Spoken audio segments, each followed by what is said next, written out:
Hi, welcome to Coin Savvy. If you're new here, I'm Rachel, and if you're a returning viewer, welcome back.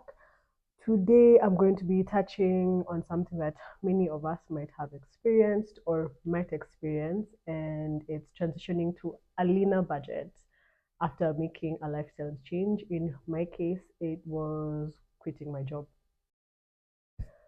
What I'll do today is take you through the steps I took, which is what I decided to let go of, what I decided to keep, what exceptions I made, and also I'll do a comparison between my older budget and my current budget. So let's dive in.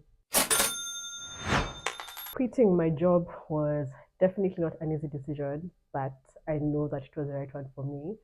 Having done that, the challenge was trying to figure out how I would live without a regular income. The first step that I took was trying to work out a leaner budget. I started working on this around 4 months before I quit. And my main goal rather with this budget was knowing what was essential and also deciding what it is that I could cut out of my budget. I listed out all my monthly expenses and categorized them into needs and wants. This was going to help me know where to make cuts. I had also been tracking my monthly expenses. As mentioned in my previous video, I used to track using the Money Manager app and the Google Sheet. In case you need those two as a resource, I will link them down in the description box below. So for me, my needs ended up being rent, bills, groceries, transport, and personal care. And for my wants, what fell into that category is savings, travel, and shopping. So once I had listed all these needs down, my needs and wants rather, I prioritized the needs and started trimming down the wants only where it made sense to. So let's start off by what I decided to keep. Yeah, so we have rent, groceries, bills, transportation, and personal care. Those were essentials that I couldn't let go of because really, how else am I going to live? And then there are also a few things that I decided to add onto that simply because I felt that they would be an essential part of my overall well being. When it comes to what I decided to keep, first up, we have groceries. So I mainly make home cooked meals these days, so groceries are definitely a must. I go to the Soko every other week, so that's twice a month. And then as for stuff that I need from the supermarket, if I need something small here and there, I will probably make an order during the week. But I try to restrict having a major shop to once a month. And then I have woo, the Kikuyu in me. I have greatly reduced my budget for eating out or ordering in.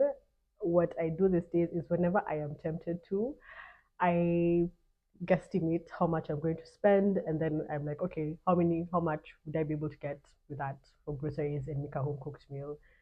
And once I do that calculation, best believe I am able to bring myself back to my senses. Next up, transportation. I don't own a car, so I am a Route 11 girl. I mostly commute using public transport. However, whenever necessary, I take Ubers. But what I have been doing is trying to take Ubers less frequently so that I can be able to keep my overall cost for transportation down. For the remaining two, I have rent and bills and personal care. For rent and bills, there's honestly not much to say except they are a necessary evil. And for personal care, what falls into that is my skincare and salon visits. For my skincare, I have a very simple skincare routine. So my budget for that has more or less stayed the same. And what I do to try save is I buy my skincare products wherever they're on sale. And then for my salon visits, in fact, I have been going to the barber. I got my hair cut late last year, so I've been going to the barber for that. And that's definitely cheaper than having to go to a salon. And then when and if I decide to grow my hair out, then I'll be doing it myself. So I'll be saving on costs there. Now, on to the things that I had to let go of or significantly reduce my budget for. First is savings. In the past, I was very diligent about setting aside a portion of my income for savings. This would either be for my emergency fund, for peace of mind, or for future investments. It was definitely a priority for me then. However, right now I just don't have the funds to do so, so I'm currently not able to save. Next up is travel. I kind of feel like this is one of the biggest changes that I have had to make. I love to travel, but now that I think about it, it was traveling was more important to me when I was at my very toxic workplace because it was a necessary escape from that part of my life. How now that that's no longer in my life, I would still want to travel, but I just don't have the funds to. Fingers crossed that this is all temporary, and with careful planning in the future, I'll be able to rebuild my savings as well as my travel fund. Last thing is shopping. This I haven't completely cut out, but I have worked on reducing the budget for, and I'm still working on that. My biggest shopping addiction is clothes, guys. I just can't help myself. I mainly thrift, so at least I'm able to keep the costs low that way. However, what I have been doing to just try spend less is these days I have a list on my phone of what I want or need in my wardrobe. And so if I'm out shopping and I see something I like, I'm like, oh, but is this on the list? If it's not, then I try not to buy it. This has kind of worked, or rather, it works most of the time, but I'm still working on just getting better at cutting down unnecessary shopping. I've mentioned the things that I decided to keep, what I had to let go of. So now let me talk you through things that I made an exception for. So, first thing is subscriptions. I ended up keeping these all together. They weren't that expensive, and cutting them out from my budget would really not have made that much of a difference. Two, books. For me, this came in the form of a Kindle. I had a Kindle that was 7 years old and it was on its last legs. I love reading and I'm a member of a book club. So it was important for me to replace my Kindle with something that I could use for the foreseeable future. And I ended up buying this one on sale. So at least I was able to save money on that. So the third thing is travel. I know this somehow contradicts what I've just come from saying. So I had set some money aside for a single trip. I had aimed for it to be local, however, I ended up going to Jinja in Uganda for Nyege Nyege. In hindsight, I should have used that money for a trip in Coast. I have family there, so accommodation would have been free, and that would have meant that I had more money to spare for activities. Then the fourth thing is savings. Once again, sounding like a contradiction, but I was unsure on how to categorize this, but I feel like savings suits it best. So I am in a chama with my family. It's a merry-go-round. What that means is that we all contribute money every single month that goes to a single person. So I opted to stay in the chama, and for me, just that means that the money just cycles through my accounts after a set amount of time. So what I just try to do is whenever I receive the money, I just make sure that I set it aside from my everyday spending money. Fifth thing is social life. I did not completely cut out my social life, but to be honest, sometimes it feels that way. I could really make a whole video on how navigating friendships as an unemployed person has been. What I did do with my Lena budget is just I set aside some money for meetups with friends because I feel like it's important to be able to maintain friendships. Then the last thing is a woodwork class. this is something that I have been interested in for a very, very long time.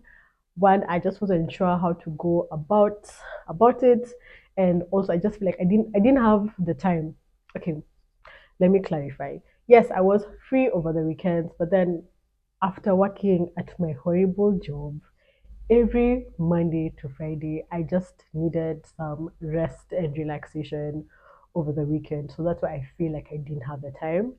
Anyway, I ended up signing up for a beginner's woodwork class. It was meant to take 3 months, ended up taking a bit longer. But then, so when I was working out my leaner budget, I decided to set aside the funds to cover the cost of the class. Every single thing that I have mentioned as an exception, I felt that they were just important for my mental and emotional well being, and that's why I made the exceptions for them. Now, let's talk about unexpected expenses. I have a little buffer in my budget for emergencies. I usually set aside money in my budget every month to cover unexpected costs so that if something happens, then I'm not too stressed or I don't have to dip into my other savings to cover the emergency. If at all the unexpected expense exceeds the budgeted allocation, I then sit down, review my budget, and see what I can cut out. Usually, the first thing to go is if I had set aside money for entertainment in that particular month, then I will cut out that cost and use the money to cover the unexpected one.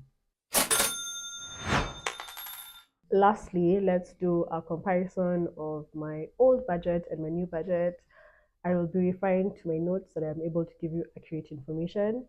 And then I'm not too sure how to present this. Hopefully, I'll be able to work it out. So, with my new budget, it is 41% of my old budget. So, I'm working with less than half of what I used to have before. So, I did a comparison of May 2023 and May 2024. In let's see, in 2023, yeah, the biggest proportion of my budget was going to savings, followed by rent, and then chama. In 2024, the biggest proportion is going to rent, which is actually more than half my budget. Depressing. And then that's followed by chama, and then in May, because I celebrate my birthday in May, I'm a Taurus. I had a one-off expense for birthday festivities. If you're wondering what happened in 2023, I think the cost that I spent for my birthday was categorized in different things like entertainment, etc. But in 2024, I did it differently. I just lumped all the costs for my birthday into one single category. That's how I moved onto a leaner budget after quitting my job. It definitely wasn't easy, but it's something that's doable with careful planning and prioritization. If this is something that you need to do or something that you think that you might have to end up doing soon, I have 3 tips for you. The first tip is prioritize your needs and be honest with yourself about your wants. The second tip is please make exceptions for small things that truly bring you joy. And then, last but not least, um, stay flexible so that you're able to make adjustments in your budget whenever they're needed. If you found this video helpful, don't forget to give it a thumbs up. You can also share it with someone who you think might need it. And please subscribe to my channel. Please let me know in the comments how you manage your budget and if you had to make a major change like this, how you were able to navigate. If you're interested in finding out how I prepared to quit my job, the steps that I took, feel free to watch my previous video. Okay, I'll see you in the next video. Bye.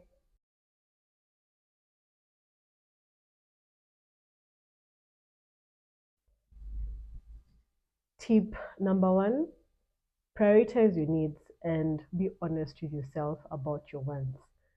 Tip number two.